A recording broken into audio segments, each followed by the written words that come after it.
on the Deseret First Credit Union hotline via Zoom is BYU offensive line coach Eric Mateos. 90 days away, Coach. How do you feel when I say that?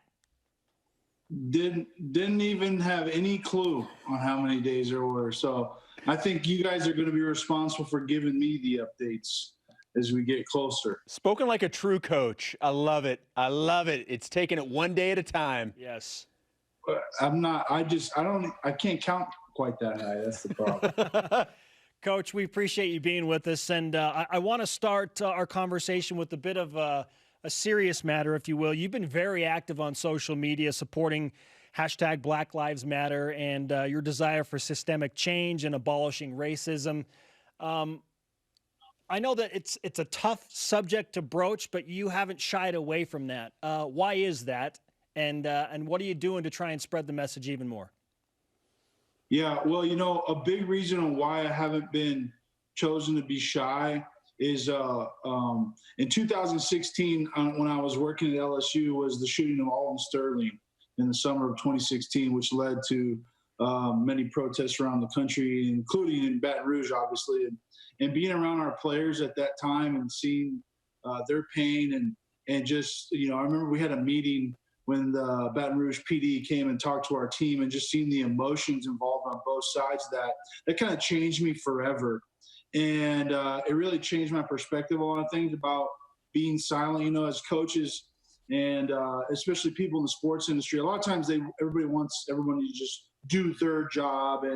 And after experiencing that a few years ago, I just decided that if something like this came up again, I wasn't just going to do the politically perfect thing and just be quiet and stick to sports. And that's why I've chosen not to just stay silent. Well, and with a lot of people speaking out, obviously a lot of positive things are coming from that. How is the football team in general responding to these issues? There is going to be a lot of positives. It's still it's going to take time. I think I've had discussions with players in my unit that aren't white, and so the response is good. I think everybody just has a different feeling about it, and that's normal. When you have a team of 100-something people, not everybody is even remotely close to growing up the same way. So I think right now it's important as coaches to listen, and I think that's what Tom Homo has encouraged us as coaches to do, is just listen and be there. And because some guys are going to need us more than others. And as long as we're there for them and we can just provide an ear first, an open ear, then that can lead to a lot of things getting worked through, especially on our campus. Eric Mateos with us on BYU Sports Nation. Coach, we appreciate those comments and your continued efforts there. And seriously, a huge rise and shout out to you for taking that stance. Now we'll move to the football aspect of our interview. And you coach arguably the strongest position group of the 2020 squad. How would you define the BYU offensive line as a group in 2020? Well, I want to say I'm trying to base it off of 6 practices in spring football. And I want to say I think it's just more unified, I think, is a way that something that I saw in the spring. I thought we were, I use this phrase where we got to be more of operate as one.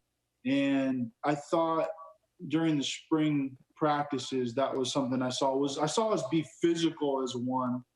And it's because sometimes you have 1 or 2 guys that are standing out with their effort and physicality. But I really thought in the spring we took a step in the opportunities we had to look like a physical group, a physical unit, rather than just have a couple physical players. So what I want it to be is physical and gritty. That's what I want it to be. I think we're on our way.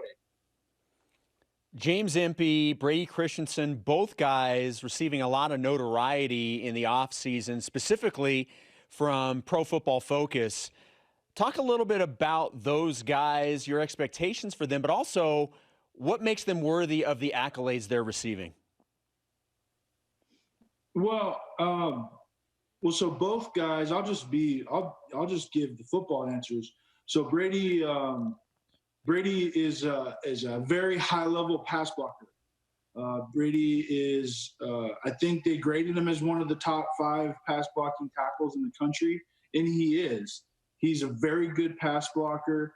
He's got, we really worked last summer. We worked on his set. We changed it from his redshirt freshman year. We changed his setup a little bit to give himself a little bit more, opportunities to be physical in pass protection. And I think that really helped him. So Brady's an elite pass blocker. He's a above average run blocker.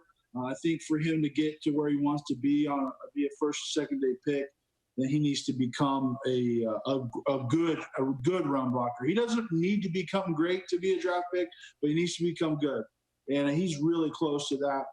And so that's kind of where his edge lies, is that he's just an elite pass protector. And with James is a very good pass protector as well. But James is just he really understands body positioning, and that's something for centers that's a very underrated, under talked about aspect that is really critical. It's just, especially when you are the one that's closest to the defensive lineman. You know, a lot of people don't realize all the other O linemen are about a foot, 2 feet back from the line of scrimmage, and the center is right there smelling the football. So being able to have short area quickness and understand body leverage is really important for a center, and he does that, and he has elite football IQ. So those guys have earned recognition, and I'm happy for them, but I think both of them know that this is a what have you done for me lately business, and that's got to be our mentality moving forward to 2020.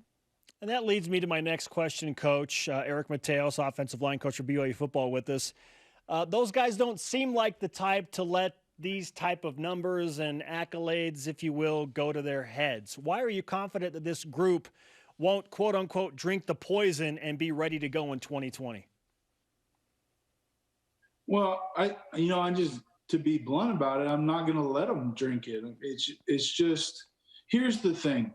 No matter what, when people say nice things about you, it softens you. And you lose some of your hard edges that you have in your mentality and your approach to playing the game, especially playing O-line. And so I think the key to just us as a unit is no one can get soft edges and take a compliment. We got to be able to take a compliment, but still have in the back of our mind, yeah, thanks for that compliment. I appreciate that.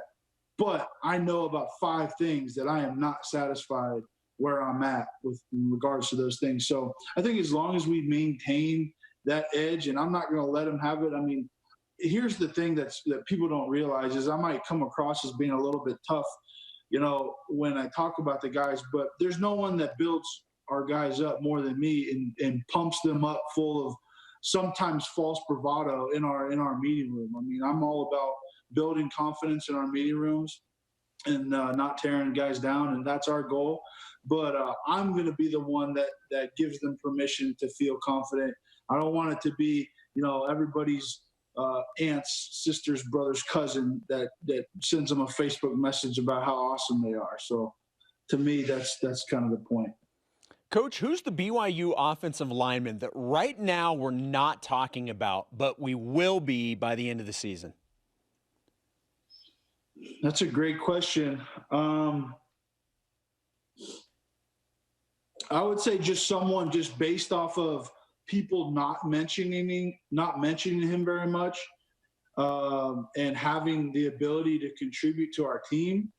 2 guys really is Mo Unatoa and Joe Tukuafu. Joe made the switch to O-line during the fall, and he's up over 300 pounds. And Mo is a talented transfer we got who had to sit out last year. Neither of these guys have started and played games for BYU, so I understand why no one's bringing them up. They don't deserve to be brought up, but as their coach, I'll bring them up and say that both guys have an opportunity to really help our line that haven't really had an opportunity to do so in the past. Depth is always a key word, so it's nice to hear those names and think about those guys helping out a group that is already perceived as mature and experienced. How is the health of your group overall? Health is really good.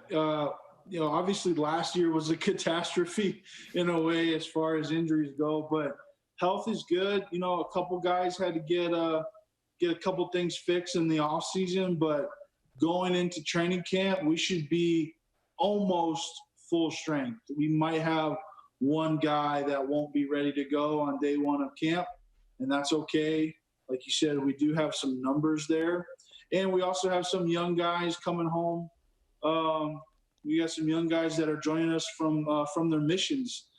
So it'll be a good opportunity to see those guys get thrown in the fire when we start training camp.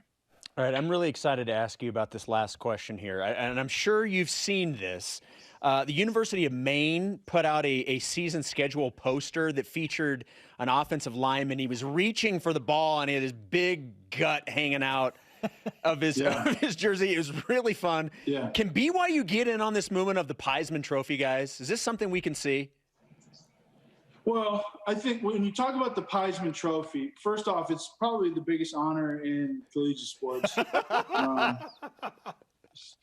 Secondly, of course, our O-line, actually Harris LaChance put in our O-line group text, why have we not done this? And so I would just say there are a couple of comments about it. I think number one, I think you'll see possibly some Brigham Young versions of that in the future. And secondly, it's our goal to win. We want one of our guys to win the Piesman Trophy. We gotta design a touchdown play for one of our tackles on a tackle throwback or a tackle reverse, but that's a huge award, and that's really what we have. We have a picture of the Piesman Trophy up in our meeting room. That's a huge goal of ours. I love it. Love it. I love it so much. Okay, we got to get the athletic marketing guys, Dave Broberg, David Almodovar, working on that stuff. Okay, we'll head that front up for you, Coach. Yeah, well, I'm gonna have to check and see if the guys are supposed to shave their stomachs before, so I'll have to look into it. Coach, always a pleasure to talk with you. You're a class act, and we wish you good health, and we'll look forward to seeing you in the near future. Appreciate you guys. Have a great weekend. All right, you too. Eric Mateos on the Deseret First Credit Union Hotline. Deseret First, you know why, we show how. That's great.